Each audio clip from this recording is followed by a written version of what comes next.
This unit, we have focused mostly on Europe. We've talked a lot about France, talking about the French Revolution and Napoleon. We've also talked about Europe after Napoleon, more parts of Europe than just France.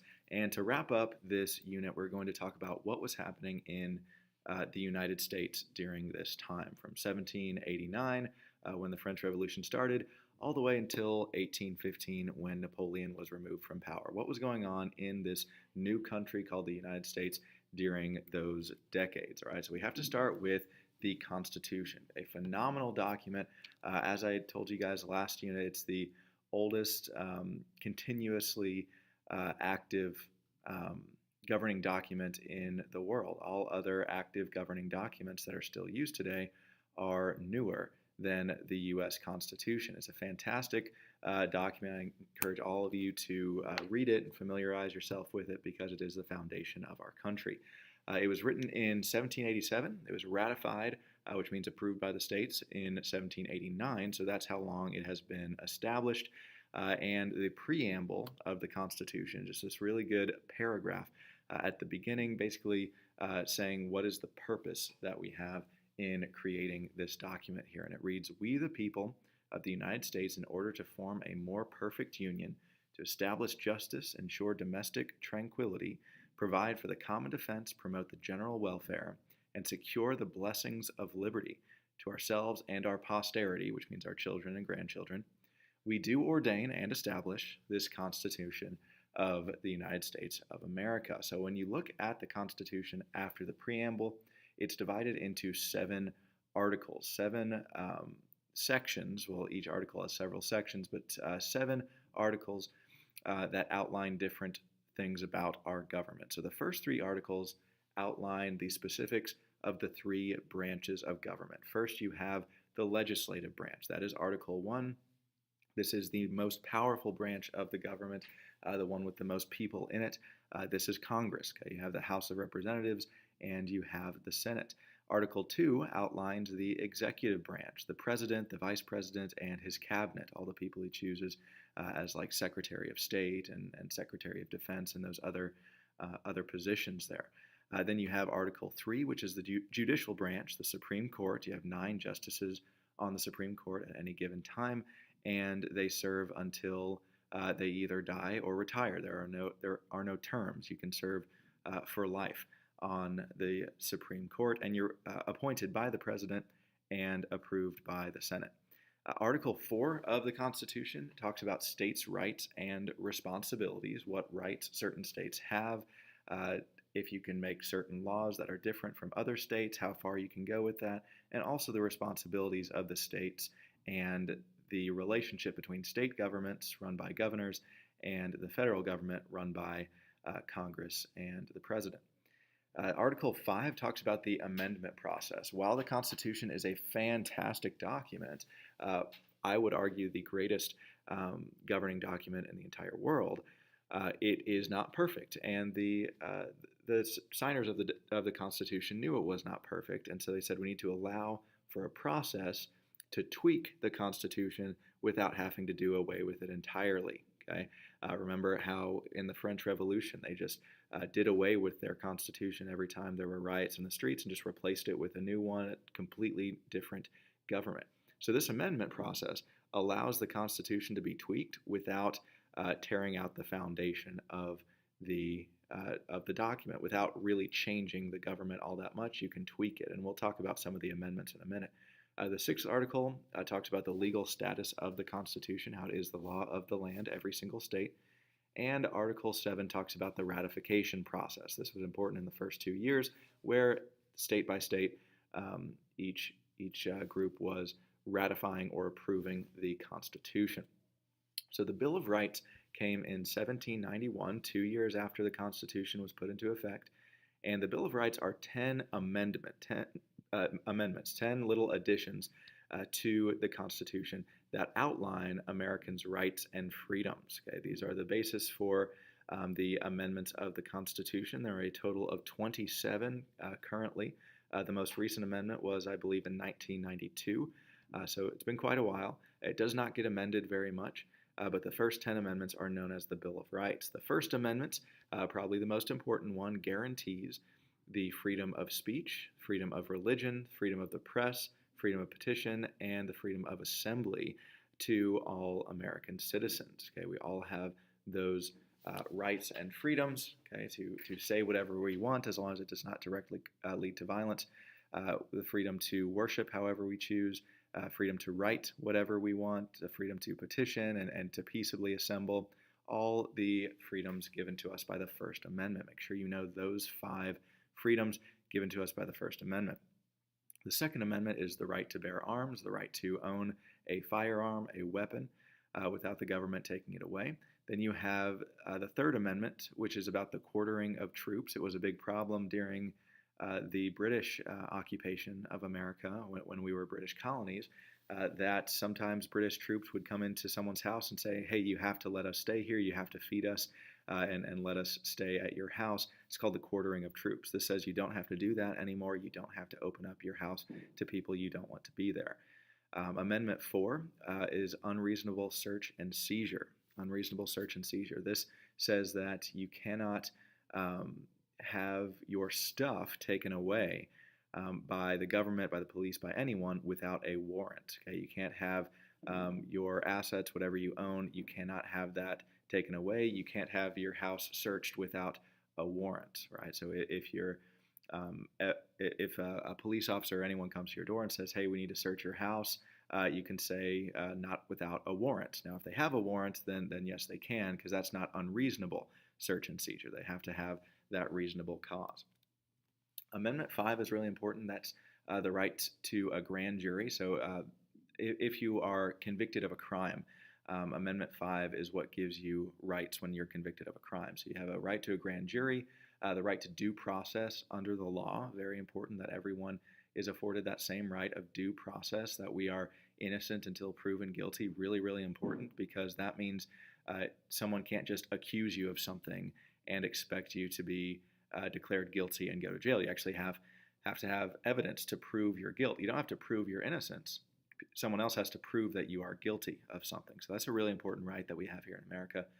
You also have the protection against double jeopardy. So, for example, if you are charged of one crime and you actually didn't do it, but you go to jail for it, and later on, you can't be convicted of the same crime if you've already been tried for it. So, like, if you're declared guilty for a crime you did commit, you can't be tried again and declared the opposite. So you cannot be tried twice for the same crime. Now, that doesn't mean that, like, if you kill one person and you're tried, you can't kill another person and expect not to be tried.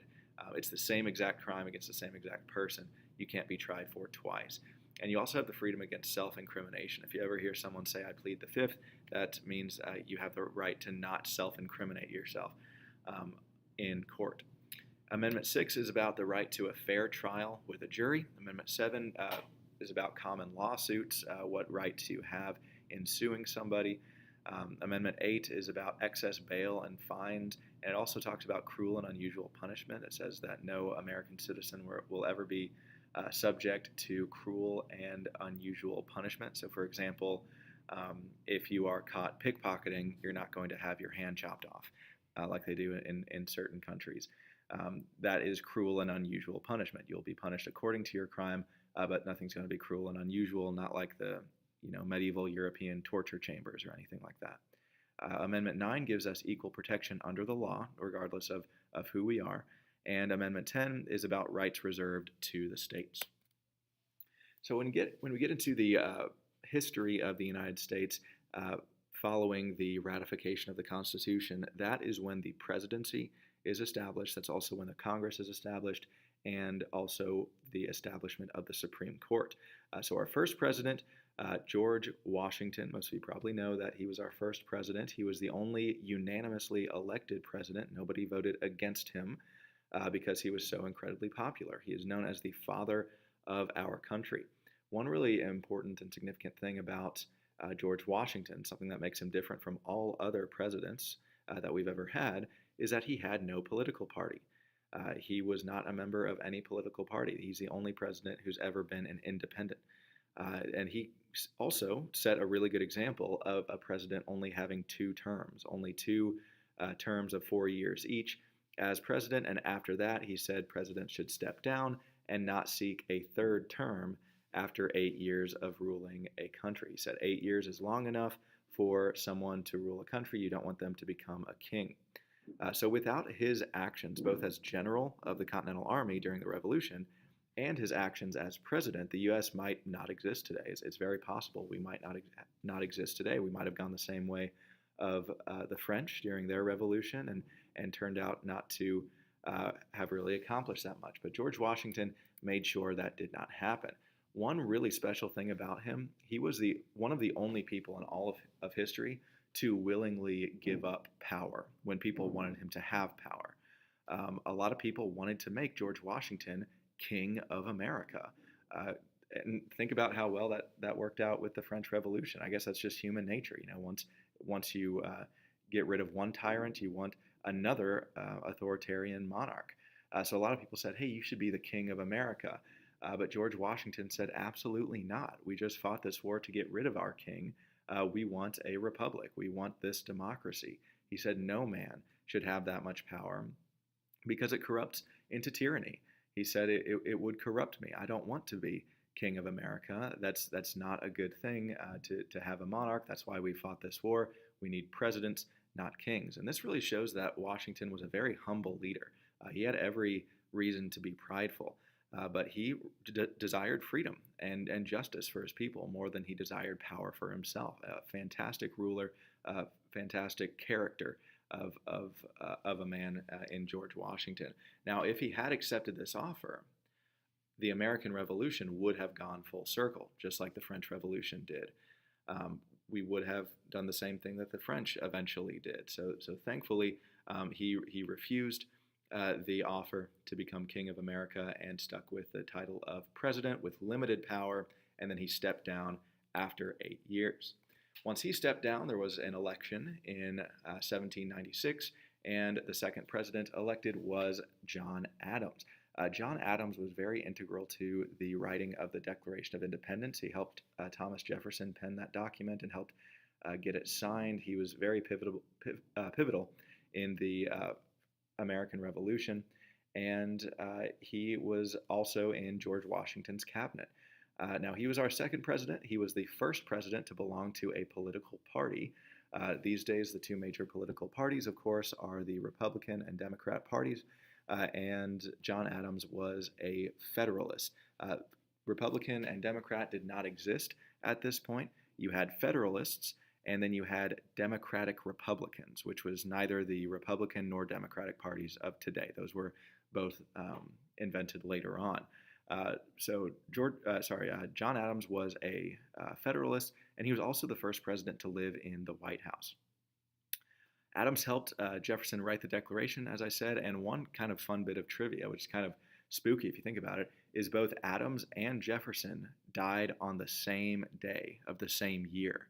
And that day happened to be the 50th anniversary of the Declaration of Independence. So kind of crazy when you think about that, the odds of that happening, that our second and third presidents, both of whom had a part in writing the Declaration of Independence, died on the same day, and that day happened to be the 50th anniversary of the Declaration. So our third president was Thomas Jefferson. He won the election of 1800. And as our third president, he was a member of the Democratic Republican Party. And as I said, this is neither modern-day Democrats nor modern-day Republicans. Those were formed later. This party was called the Democratic Republican Party. He was perhaps the smartest president we've ever had. That's what a lot of historians estimate. They say that he read and studied 15 hours a day. 15 hours every single day he would read and study, and that's why he was so incredibly intelligent. One thing that John F. Kennedy actually said, he had this party of all these Nobel Prize winners at the White House, just all these brilliant, brilliant people, and he said, this is perhaps the most intellect we have ever had in this room, this dining room in the White House, except perhaps when Thomas Jefferson dined alone. So that's kind of him saying how incredibly intelligent Thomas Jefferson was. Just to write a document like the Declaration of Independence took quite a mind. Now, Napoleon Bonaparte won the Louisiana Territory back from Spain in 1800, the same year that Thomas Jefferson became president.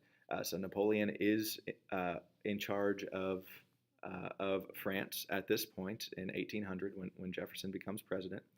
But by 1803, Napoleon saw very little value in this territory anymore. You can look on the map. That's the Louisiana Territory just west of the Mississippi River. And this lack of value that Napoleon saw in the Louisiana Territory led to the Louisiana Purchase. You've probably heard of the Louisiana Purchase. This is when Napoleon sold all of that territory, that entire Louisiana Territory, to President Thomas Jefferson for $15 million. Now, $15 million sounds like a lot of money, certainly more money than I'll ever make. But for all of that territory to double the size of the United States, $15 million is a very, very small amount. That's about as much as the government spends every minute. They spend about $15 million every minute if you look at the U.S. debt clock online. So $15 million for all that territory, that was about 3 cents an acre, 3 pennies an acre, not much at all. And Napoleon did this for 2 reasons. One was to gain money to fund his wars in Europe. He wanted to continue fighting his wars in Europe. He didn't really care too much about what was going on across the ocean. He wanted to conquer Europe, and he needed money to do that. So this gave him some money for that. And he also sold the Louisiana Purchase to America in order to kind of punish the British. He wanted to ensure the permanence and the expansion of the U.S. Because that would lead to the decline of the British, and it kind of punished them since Napoleon saw the British as the enemy. The French and the British did not like each other, of course. So it doubled the U.S. In size with the Louisiana Territory, and Jefferson then commissioned 2 guys, Meriwether Lewis and William Clark, Lewis and Clark, to explore that territory. Then we get to James Madison. Remember, James Madison was the writer of the Constitution. He's known as the father of the Constitution. And many years later, he became our 4th president. He was also a Democratic Republican, just like Jefferson. He was also very intelligent, just like Jefferson. And he was also from Virginia, just like Jefferson. Madison was also the president during the War of 1812, which we're about to talk about. Fun fact about Madison, he was the shortest U.S. president at 5'4", and Lincoln was the tallest at 6'4". So the War of 1812 between the U.S. and Great Britain, it was kind of like our second war of independence. Several years after we won independence from Britain, Britain said, hey, we want to see if they will last. Okay, maybe they're weak now. Let's try to gain this territory back. So there are a lot of main causes for the War of 1812. In some ways, Great Britain caused the war, and in other ways, America did. So first, let's talk about how Britain caused the War of 1812 to begin. Even after America won its independence, Britain still tried to control America. They were still kind of clinging to what was left of their autonomy in America. And they passed something called the Orders in Council, which required American ships to sail to Britain and pay a tax before trading with any other European nation. Now, if you think about mercantilism, this is very similar to mercantilism, trying to control how another country trades, who they can and cannot trade with, and make sure that most of the money comes to your country. So Americans certainly did not like that. We said, hey, we're an independent country right now. Why should we have to sail to Britain and pay a tax when Britain is not over us anymore? Britain also engaged in something called the impressment of American sailors. This is when they captured American sailors from American ships and forced them to fight in the British Navy against Napoleon, which obviously was not okay with most Americans. We stayed neutral in the Napoleonic Wars. We did not want to fight either for or against Napoleon, especially being forced to at gunpoint by the British, who we saw as our enemy. And then in some ways, the United States also caused the War of 1812. There were both sides to blame. Both the British and the Americans bear responsibility in starting this war. The U.S. wanted to take over Canada, which sounds kind of strange, like we literally wanted to invade and take over Canada. That's not even a mindset that Americans have anymore. But Canada at this time was controlled by Great Britain. So naturally, Britain did not like the idea of America conquering another colony of theirs. Also, Americans were pushing westward and settling in Indian lands, which technically the Americans did control, But a lot of Indian tribes, led by warriors like Tecumseh, they resisted this. They resisted this because it was their land too. They said, "Hey, let's share this land instead of you taking it from us." Okay, so that's what they wanted. But American colonists said, "No, this is our land. It says on this piece of paper, you need to leave." All right, so this caused a lot of anger within the Native American community, and Britain encouraged the Native Americans, which made the U.S. even angrier and made tensions grow between Americans and Native Americans. So getting into the specifics of the war, we're going to go over it pretty quickly. Just the highlights of the War of 1812. There are four major battles we need to talk about. In 1812, the British besieged Detroit. Remember what a siege is? That's where you surround the city, don't let anyone in or out. And Detroit is where the siege happened in 1812.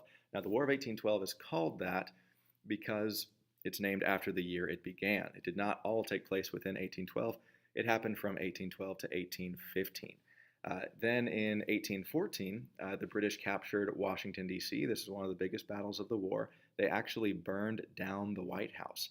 You may have heard a story of Dolly Madison, the first lady at the time, James Madison's wife. She ran into the White House to save a portrait of George Washington and ran out with it, saved it from the flames. I believe it's one of the pictures that I just showed you on the slides about George Washington. Yes, the British burned down the White House, had to be rebuilt after the war. So the White House that John Adams and Thomas Jefferson lived in is a different White House than the one that Donald Trump lives in. Then you have the Battle of Baltimore, also in 1814. And this is when the British Navy, remember the most powerful navy in the world, they bombarded Fort McHenry. And the U.S. fought back, naturally, and forced the British to withdraw. One thing that was really important about this battle is that this is where the Star Spangled Banner was written. Not the tune, necessarily, but the words were written during this by a guy named Francis Scott Key. He was there during this battle, and whenever he was writing the words of the Star Spangled Banner, he was talking about this battle of Baltimore. When he talks about the rocket's red glare and the bombs bursting in air, he's talking about the bombarding of Fort McHenry. And then he said, but it proved through the night that our flag was still there, because in the morning, our flag was still standing and the British withdrew. Okay, then you have the Battle of New Orleans. This is where General Andrew Jackson crushed the British forces. This was at the very end of the war, the last major battle of the War of 1812. If you go down to New Orleans these days, which I'm sure most of you have, you might be familiar with Jackson Square.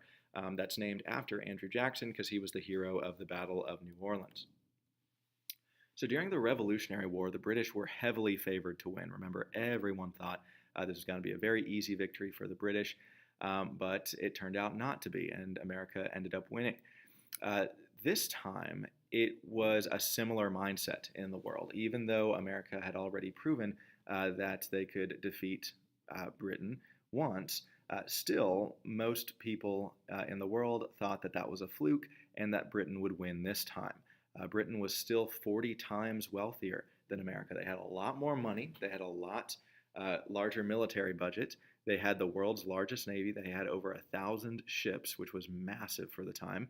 And the U.S. only had 17 ships in our entire navy. However, during the first 2 years of the War of 1812, remember, Britain is distracted because they are fighting Napoleon at the same time. And which one do you think they care more about? This little tyrant Napoleon wreaking havoc on their continent, or what's going on across the ocean? They're going to care more about Napoleon. So they focused most of their efforts, most of their 1,000 ships, most of their massive military budget, focused that mostly on Napoleon, and most of their supplies were directed at him as well. So they were kind of fighting with one hand tied behind their back, so to speak, which is one big reason why America was able to be victorious in the War of 1812. The U.S. Navy, while small, did very, very well. You have a ship called the U.S.S. Constitution, which you can still see in Boston Harbor today, if anyone's been to Boston. The U.S.S. Constitution, it held its own against the supposedly invincible British Navy. They said no one could beat the British Navy, but several American ships did during several battles. You have the U.S.S. Constitution specifically, you had cannonballs bouncing off of it. giving it the nickname Old Ironsides. Just very strong navy, even though it was very small. The war ended with the Treaty of Ghent in 1815. This was the same year that Napoleon fell from power for the second time, for the final time, and it's also when the War of 1812 ended. And the results of this treaty was that no boundaries changed. Okay, America said, "All right, we won't try to take over Canada anymore. We won't, expand into land that is not ours." And the British said, and we won't try to take over your land either. America did not gain Canada, but they didn't lose any land either. Okay, so no land was really changed hands. So while no land was acquired, America's success in the War of 1812 was very, very significant for several reasons. First, this war confirmed that the United States was here to stay. All right, that it was not going anywhere. A lot of people said, "Oh, this little experiment in America, they call themselves an independent nation. They think they're going to last. They're not going to last. No way can a society be that free, that independent, and give their people that many rights without them just crumbling." So with the American victory in this war, it was clear that America is here to stay. That we are going to be a major power in the world. And Europe is just going to have to get used to that. So it was a big deal. It proved that America could defend itself as an independent country and would exist long term. And it wasn't just going to be snuffed out by the country it had won its independence from 25 years earlier. So Britain stopped trying to control American trade, and Britain and America became allies after this, amazingly. To this day, England is one of our closest allies. And they have been ever since the end of the War of 1812. We fought our first two major wars against Britain, and ever since then, they've been one of our closest friends. At this point, also, America went from being simply an independent nation to being a major world power, someone who actually makes decisions on the world stage and is influential to other countries outside of its own borders. So with that, we wrap up Unit 5 about the French Revolution, Napoleon, and what was going on during those years in the United States.